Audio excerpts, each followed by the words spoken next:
Oke teman-teman sekalian, selamat datang di channel gua First Code Rider. Di sini mungkin kita bisa sharing berbagai ilmu tentang pemrograman ya.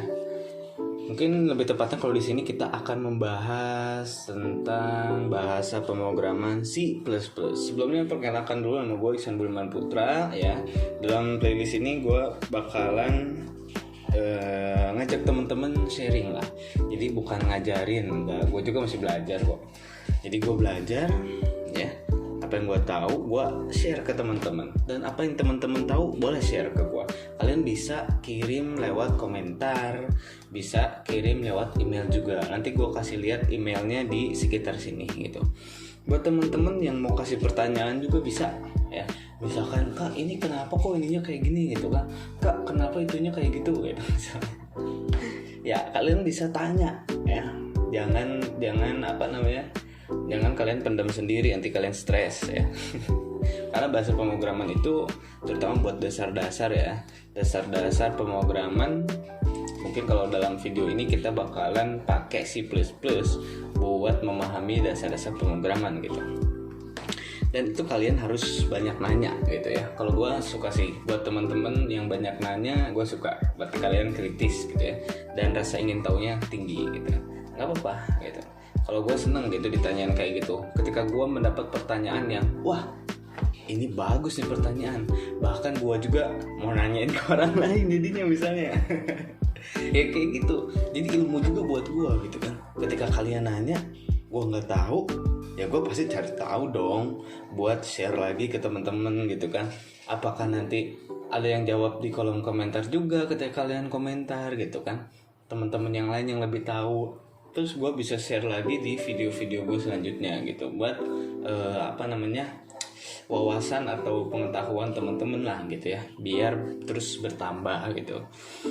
Oke, mungkin kayak gitu ya buat perkenalan gitu. Mungkin sekarang kita bakalan ngebahas dulu tentang bahasa pemrograman C++ gitu. Jadi bahasa pemrograman C++ itu apa sih gitu kan? Dan kenapa kita harus mempelajari bahasa pemrograman C++ gitu. Nah, jadi untuk bahasa pemrograman C++ itu sendiri itu ditemukan di laboratorium AT&T ya, oleh Bapak Bjarne pada tahun 1980-an, 1985 ya tepatnya kalau nggak salah tuh.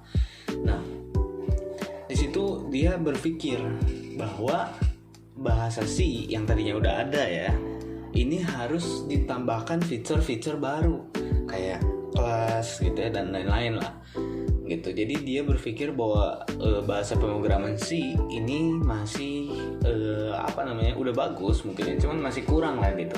Dia pengen nambahin fitur-fitur baru gitu ya, Bapak Bjarne ini gitu, sehingga nanti pada saat kita membuat program, kita bisa membuat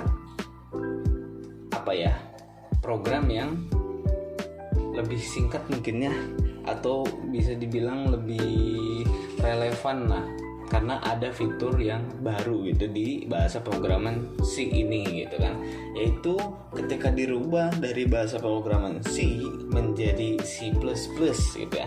Jadi kalau dalam bahasa pemrograman ada yang namanya increment ya, increment gitu. Increment itu artinya ditambah gitu. Misalkan tadinya C ya, simbolnya itu plus ya, increment itu. Jadi bahasa C yang ditambahkan fiturnya kayak gitu ya kurang lebihnya. Nah, buat teman-teman mungkin ada yang bertanya gitu, kenapa sih kita harus belajar bahasa pemrograman C++ gitu kan? Kenapa nggak Python dulu aja, atau misalkan bahasa pemrograman Java, JavaScript dan lain-lain gitu ya? Padahal bahasa Python ya, pemrograman Python itu lebih simple lah ya istilahnya, lebih kalau kita buat program di bahasa program yang paling sederhana di bahasa pemrograman C++ itu mungkin bisa menghabiskan 5 sampai 6 line. Tapi kalau untuk di bahasa Python ya cukup 1 sampai 2 line gitu. Jadi kelihatan simpelnya kayak gimana gitu ya, dengan program yang sama ya. Kayak gitu.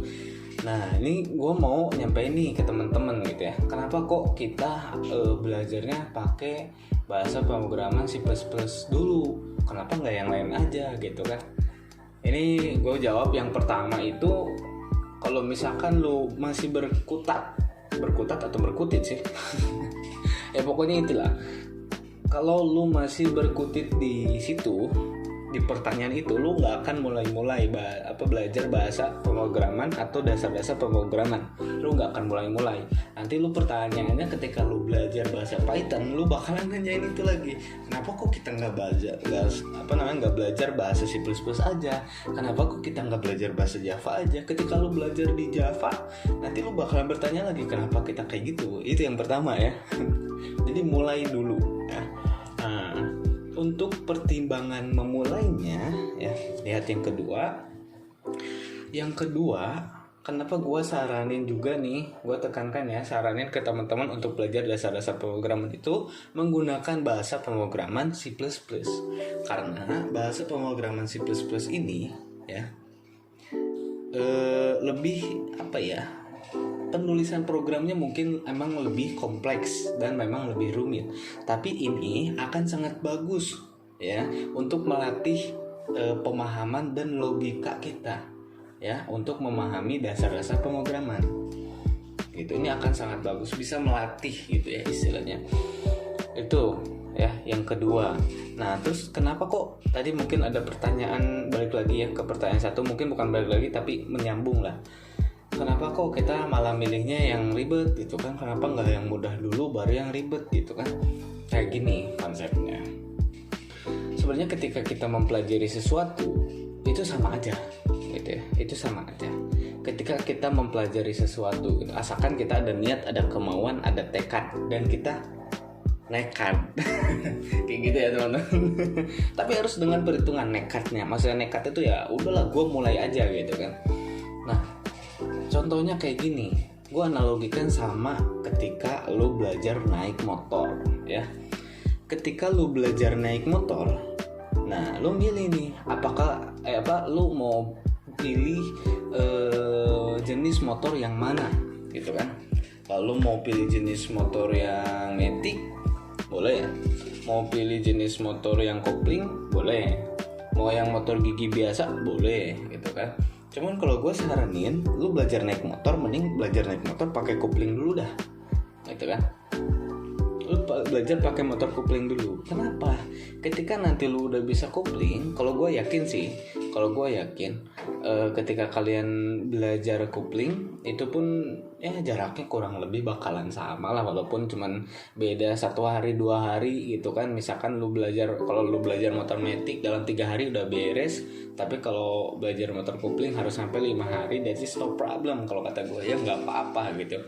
Karena lu bakalan ketika lu belajar motor kopling, lu bakalan bisa dibilang udah pasti bisa lu naik motor gigi biasa maupun motor matic.